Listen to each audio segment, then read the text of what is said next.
I'm sitting here in a room that smells like damp cardboard and cheap ramen, staring at a bank balance that says exactly $2.14. It's funny, isn't it? How life can strip you down until there's nothing left but the rhythm of a heart that doesn't even feel like it belongs to you. If you're watching this or reading this, maybe you're at your rock bottom too.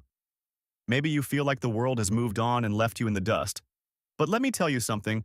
I've been a king and I've been a ghost, and being a ghost is much, much more dangerous. My name is Julian, or at least that's the name on the ID card of this fragile pale kid I see in the mirror every morning. But deep inside behind these tired eyes lives a man who once controlled the steel pulse of this country. 100 years ago, people whispered my real name with a mix of terror and reverence. I built empires. I broke men who thought they were gods. And then I died. I thought it was the end, a cold sleep in a marble vault. But somehow the universe has a sick sense of humor. I woke up in 2026, trapped in the body of my own great-great-grandson, a boy so weak, so broken by the weight of a dying legacy, that he could barely stand up to a split breeze. The family name, once a golden ticket to any boardroom in the world, is now a joke. We aren't just poor, we are a cautionary tale. Don't end up like a Sterling, people say. My ancestors, my children, and their children squandered the blood and sweat I poured into the earth. They let the vultures pick the bones clean. And the biggest vulture of them all, the Thorn family. Back in my day, the Thorns were the rats scrounging for scraps at my table. Now they own the city. They own the skyscrapers I designed. They even own the air people breathe in this town. Have you ever felt that kind of burning cold rage? The kind that makes your teeth ache because you're clenching your jaw so hard I want you to drop a comment right now and tell me where you're joining me from. I need to feel that connection to know there are other people out there fighting their way out of the shadows. Because right now, I'm fighting a war with a body that feels like it's made of glass. A few nights ago, I found myself working as a service assistant. That's just a fancy word for a waiter at a high-end charity gala. The irony was so thick I could taste it.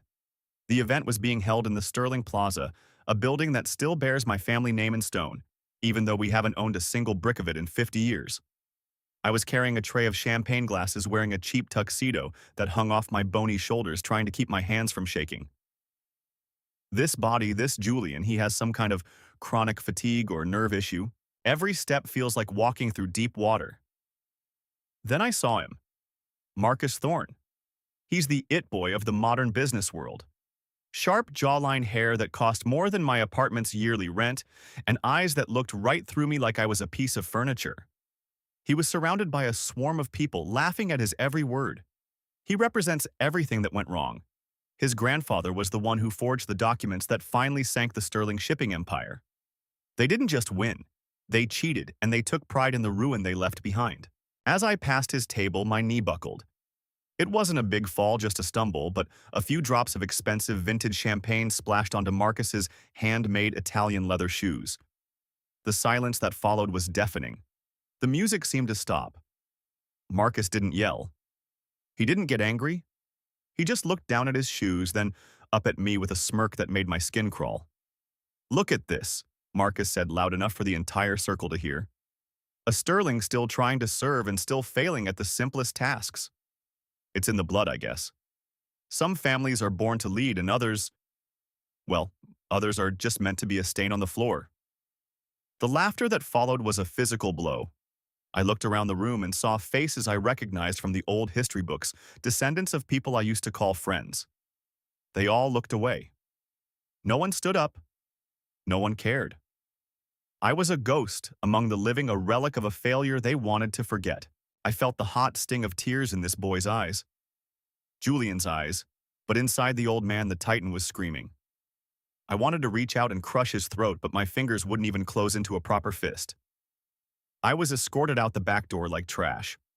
No pay for the night, just a threat that I'd be sued if I ever showed my face near a Thorn property again. I walked home in the rain, the cold soaking through my thin shirt, my lungs wheezing with every breath. My apartment is a hole. It's a studio in a part of town where the streetlights are always broken and the sirens never stop. I sat on the floor, shivering, looking at the peeling wallpaper. I thought about giving up. Truly. What can a ghost do in a world of silicon and speed? I don't understand their phones. I don't understand their digital currency. Everything is too fast, too loud, and I am too weak. I reached under the wobbly bed and pulled out the only thing Julian had left from his grandfather, a heavy rusted iron lockbox. Julian had never been able to open it. He didn't have the strength and he didn't have the key. But I knew the secret. I remembered the day I had that box made. It wasn't meant for a key. It was meant for a specific sequence of pressures, a mechanical puzzle I designed when I was paranoid and powerful. My hands were trembling not from weakness this time, but from anticipation. I pressed the corners in the order of my daughter's birthday, a date no one in this century would remember. Click. The lid groaned open. Inside there was no gold. There were no diamonds. Just a stack of yellowed brittle ledgers and a single heavy brass signet ring. I picked up the ring. It was the symbol of my power, the seal I used to authorize the deals that built this city. As I held it, a strange sensation washed over me. It wasn't magic, it was memory. I started flipping through the ledgers. Most of it was old shipping routes, coal prices, and labor costs from 1924. Useless, right? That's what anyone else would think. But as I traced the lines of my own handwriting, I saw something. A series of land coordinates and perpetual easements I had secured for a private railway that never got built. I looked at the modern map on a cracked tablet I'd found in a dumpster months ago. My heart nearly stopped. Those coordinates, those useless strips of land I had legally tied to the sterling name in perpetuity, meaning forever, were now the exact locations of the city's main fiber optic hubs and the underground cooling systems for the Thorne family's massive data centers. The Thornes had built their digital kingdom on my land. And because of the way I had worded those contracts a century ago, contracts meant to be unbreakable by the strongest lawyers of the 1920s, they didn't actually own the ground beneath their feet. They were squatters in the eyes of an old forgotten law. I felt a sudden jolt of electricity run through my spine. My muscles tensed, and for the first time since I woke up in this miserable era, the fog in my brain cleared. I wasn't just a sick kid in a damp room anymore. I was an architect looking at a blueprint of a fortress with a massive gaping hole in the gate. I leaned forward, the light from a single flickering bulb casting a long, jagged shadow against the wall. I grabbed a pen, a cheap leaking ballpoint, and began to cross-reference the old ledger with the digital maps on the screen. The physical pain in my chest was still there, but it was being drowned out by a cold, calculating rhythm. My eyes scanned the legal jargon, finding the loopholes I had hidden like landmines for a future I never thought I'd see. The room grew colder as the night bled into the early hours of the morning, but I didn't feel the chill. I was hyper-focused on a single paragraph on page 42 of the ledger, a clause regarding subsurface rights and thermal management. A slow, jagged smile spread across my face, a look that didn't belong on a boy like Julian, but fit the man I used to be perfectly. I reached out and gripped the edge of the scarred wooden table, my knuckles turning white as I stared at the Thorne family logo on the screen. My breath coming in short, sharp bursts of realization. The ink from that cheap pen bled onto my fingers, staining them a dark, bruised purple that looked like a physical manifestation of the obsession taking hold of me. I sat there for hours, the blue light of the cracked tablet reflecting in my eyes, mapping out a subterranean world that modern surveyors had completely overlooked. The Thorne family thought they were geniuses of the digital age, but they had built their Silicon Castle on a foundation of 19th century legal loopholes that I had personally engineered to be indestructible. But knowing the secret wasn't enough. I was still a kid who looked like he'd collapse if he skipped a meal. I needed a bridge between my old-world strategies and this lightning-fast digital reality. I needed someone who understood the now as well as I understood the then. That's when I remembered Elena. I'd seen her at a local co-working space a few weeks back when I was using their free Wi-Fi to research my own family's demise. She was brilliant. I could see it in the way she dismantled a complex coding error while three men twice her age looked on in confusion. But she was also an outcast. She had that look in her eyes, the look of someone who had been told no too many times by people who weren't half as smart as she was. In my first life, I'd have hired her in a heartbeat. In this life, I had to convince her to join a ghosts crusade. I tracked her down to a small, cramped tech repair shop on the edge of the industrial district. The air inside smelled of ozone, burnt solder, and stale coffee. She was hunched over a motherboard, her face illuminated by a magnifying lamp. You're in the wrong place if you're looking for a handout, kid, she said without looking up. Her voice was sandpaper and silk-tired but sharp. I'm not looking for a handout, I replied, my voice sounding steadier than it had in months. I'm looking for a partner who wants to take a sledgehammer to the Thorn Group's server farm without ever touching a wire. She paused. The soldering iron stayed still for a heartbeat before she set it down and looked at me. She took in my oversized clothes and my pale face, but when she hit my eyes, she stopped. I've lived long enough to know when someone recognizes a soul that's older than its skin. The Thorns. She laughed a dry, bitter sound. They blacklisted me from every firm in the city because I pointed out a security flaw in their cloud architecture. They don't just beat you, they erase you. Why would I risk what little I have left for whatever you are? I didn't answer with words. I slid the yellowed ledger across the workbench. I pointed to a specific clause, Section 8, Paragraph C, and then pointed to a map of the city's newest data hub. They're cooling their entire mainframe using a water table bypass that I legally designated as a private irrigation canal in 1922, I whispered. The rights to that water and the land it sits on never lapsed. They transitioned to the city, but the city never bought the underlying deed. I hold the deed. Elena's eyes darted between the ancient paper and her computer screen. I watched her brain work the gears turning as she realized the sheer scale of the oversight. If you reclaim this, you could technically shut off their cooling system. Their servers would melt in minutes. But you'd need to file a dormant claim through a digital escrow that hasn't been touched in decades. Which is why I need you, I said. I know the law, I know the weakness. You know the keys to the kingdom. The next few weeks were a blur of adrenaline and exhaustion. This body, Julian's body, hated the long hours. My joints ached and my vision would blur after midnight, but the man inside wouldn't let me sleep. We worked out of her shop, surviving on energy drinks and the sheer high of the hunt. I had to learn everything: what a smart contract was, how high-frequency trading worked, and why the cloud was really just someone else's computer in a cold room. It was a culture shock that nearly broke me. In my day, you shook a man's hand and looked him in the eye to know if he was lying. Now the lies were hidden in layers of encryption. But greed is a universal language. I taught Elena how to spot the tell in a company's quarterly report, the tiny tremors of fear hidden behind big numbers. We started small. I used the last of my meager savings money I'd scraped together from selling off Julian's old textbooks and a few heirlooms to place a series of micro-shorts against a Thorn subsidiary. It was a surgical strike. Elena used a script to trigger a minor legal inquiry into their water usage rights based on the ledger. It was like a pinprick to a giant. But giants bleed. The subsidiary's stock dipped just enough. We made $6,000 in 3 hours. For Julian, it was a fortune. For me, it was the first brick in a new wall. We did it again and again. Each time we disappeared back into the digital shadows before their high-priced lawyers even knew there was a fight. But the tension was building. I could feel the thorns starting to stir. They weren't stupid. They knew someone was nibbling at their ankles. They just didn't think the nibbler was a dead man living in a boy's body. One evening, as the sun was setting over the skyline, a skyline that used to belong to me, Elena looked at me over her laptop. Julian, or whoever you are, why are you doing this? It's not just about the money. I see the way you look at their buildings. It's like you're looking at a thief who stole your soul. I walked to the window, watching the neon lights of the Thorn logo flicker on atop the Sterling Plaza. They didn't just steal a company, Elena. They stole the dignity of a name. They turned a legacy of building things into a legacy of destroying people. I'm just here to balance the books.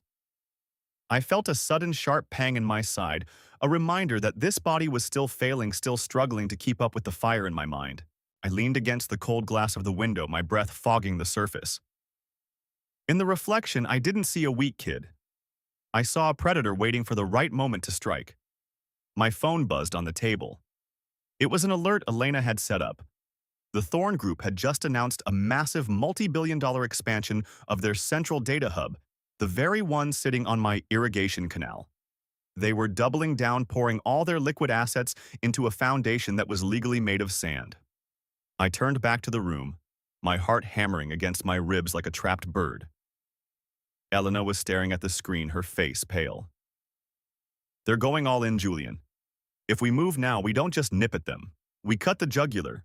But if we miss, we go to prison for the rest of our lives. I walked over to the workbench and picked up the heavy brass signet ring. I didn't put it on. My fingers were too thin for it now. Instead, I gripped it tight in my palm, feeling the cold metal bite into my skin. The pain was grounding. It was real. I looked at Elena, and for the first time I felt a flicker of something I hadn't felt in 100 years, true, unadulterated hope. I reached out and tapped a single key on her keyboard, authorized a sequence of commands that would begin the process of reclaiming the sterling water rights through the city's automated legal portal. The screen flickered, a progress bar began to fill, and the hum of the servers in the back of the shop seemed to grow into a roar that filled my ears. My hand remained hovered over the desk, trembling slightly, as the digital clock on the wall ticked toward the start of the fiscal day. The cursor blinked steadily, a rhythmic heartbeat in the dark room as the upload complete notification flashed in bright, mocking green. That single click was the equivalent of pulling a thread on a cheap sweater.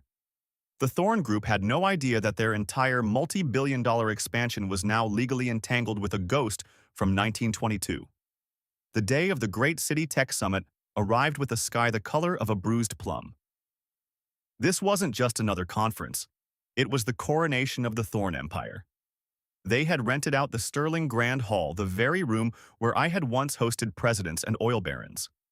Walking toward the entrance, I felt the phantom weight of a cane I used to carry my modern sneakers squeaking on the polished marble that my own money had imported from Italy over a century ago. "You look like you're going to faint," Elena whispered, adjusting the collar of my thrift store blazer. She was nervous, her fingers flying over the tablet, hidden in her oversized handbag. "I'm not going to faint," I said, though my lungs felt like they were filled with wet sand. "I'm going to reclaim my chair." The security guards looked at our badges, temporary press, passes Elena had fabricated with blatant suspicion. But in a room filled with 2,000 people, we were invisible. We were just two more nobodies in a sea of somebodies. Then Marcus Thorn took the stage. The lights dimmed, and a massive holographic display bloomed behind him, showing the blueprints of the new Thorn data fortress. He looked even more arrogant under the spotlights, his smile radiating the kind of confidence only found in men who have never known a day of true hunger. "Tonight, we don't just celebrate technology," Marcus's voice boomed through the speakers. "We celebrate a future without limits. Our new hub will process 80% of this city's financial traffic. We are the foundation of the new world." I felt the old man inside me chuckle. Foundation. He had no idea the foundation was mine. "Now," I signaled to Elena. She tapped a final sequence. Somewhere in the city's municipal server, the automated legal injunction we had filed weeks ago finally hit the execute phase. In this digital age, the law moves at the speed of light. Because the Thorn Group had used federal grants for their infrastructure, they were bound by an ancient public-private oversight clause. If the land ownership was contested, the project and all its active operations had to be frozen immediately to prevent irreparable damage to the rightful claimant. Marcus was mid-sentence boasting about their projected year-end earnings when his holographic display flickered. A red warning banner, cold and clinical, slashed across the blueprints. Notice of injunction. Property. Deed dispute. Asset freeze in effect. The murmur in the crowd started low like a gathering storm. Marcus froze, his polished smile cracking, for just a split second before he looked off stage at his technicians. He thought it was a glitch. He thought he was untouchable. I didn't stay in the back. I started walking down the center aisle. My legs felt heavy, every step a battle against the fatigue that had plagued Julian's body for years. But the adrenaline was acting like a high-octane fuel. People turned to look at the scrawny kid in the ill-fitting suit moving toward the stage. "Is there a problem, Mr. Thorn?" I called out. My voice wasn't loud, but in the sudden silence of the hall, it carried like a gunshot. Marcus squinted through the stage lights, recognizing me. A look of pure, unadulterated disgust crossed his face. "You, the waiter security, get this vagrant out of here." "I wouldn't do that if I were you," I said, reaching the foot of the stage. I held up the original yellowed deed from the lockbox encased in a plastic sleeve. "You're standing on my irrigation canal, Marcus. and according to the Sterling Perpetual Act of 1922, any unauthorized structure built upon it becomes the property of the landowner if the cooling systems utilize subsurface water without a private lease. That's a joke, Marcus sneered, though I saw the sweat beginning to bead on his forehead. That's ancient history. My lawyers will have you in a cell by midnight. Your lawyers are currently receiving an automated notification that your company's liquid assets have been put into a legal escrow, Elena shouted from the crowd holding her tablet high. The algorithm doesn't care about your lawyers, Marcus. It only cares about the deed. The screens behind him began to go dark. One by one, the system active lights on the display turned to halted. The Thorn Group's stock ticker, visible on the side monitors, started a vertical dive. It was a bloodless massacre. I watched as the color drained from his face, leaving him looking as pale as I had been just weeks ago. The realization hit the room like a physical wave. This wasn't just a glitch. This was a hostile takeover from the grave. I climbed the stairs of the stage. My heart was thumping so hard I could feel it in my ears, but I didn't stop until I was standing 3 feet from the man who had mocked my family's name. Up close, Marcus didn't look like a titan.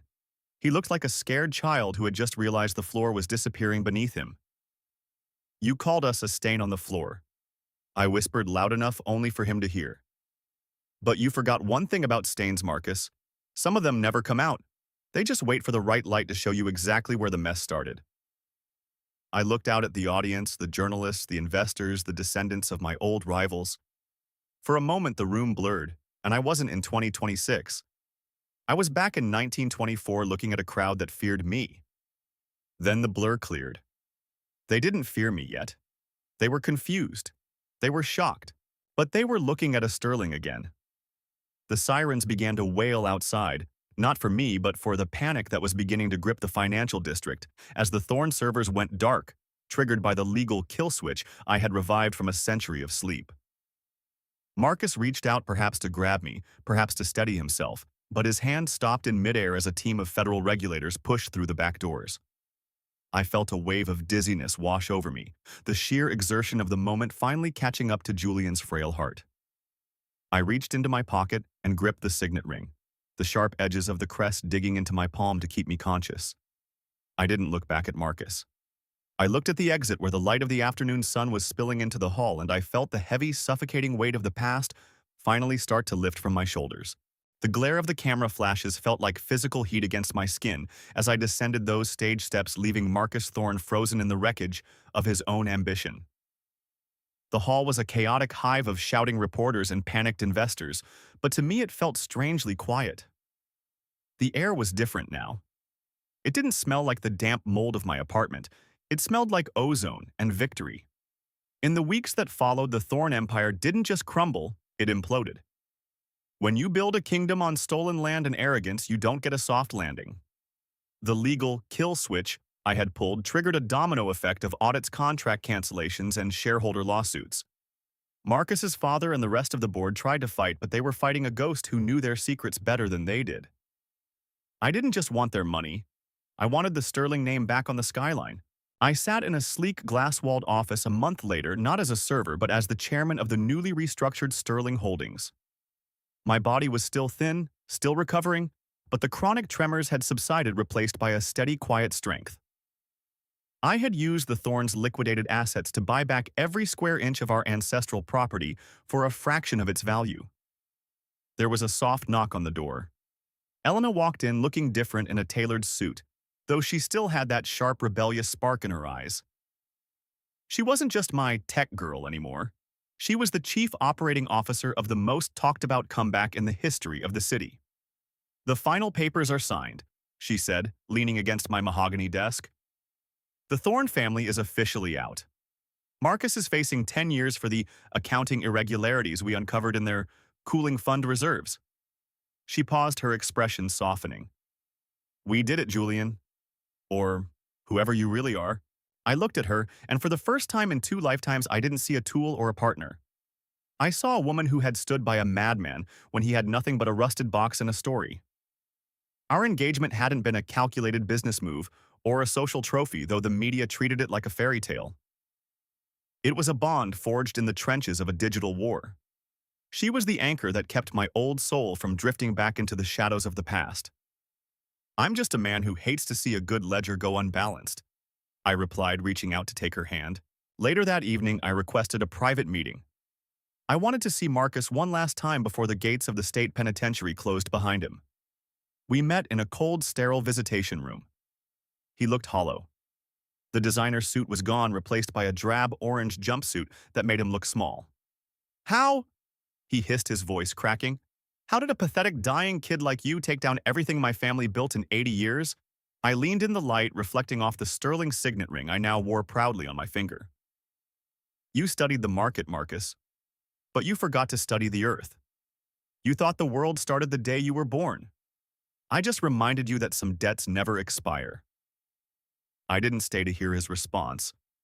I walked out of that prison and into the cool night air. My driver was waiting, but I told him to wait. I wanted to walk. I passed a newsstand where my face was on the cover of every magazine, the Sterling Resurrection, they called it. I saw people whispering as I passed, their eyes filled with the kind of respect that is only given to those who rise from the grave. I realized then that this second life wasn't about revenge.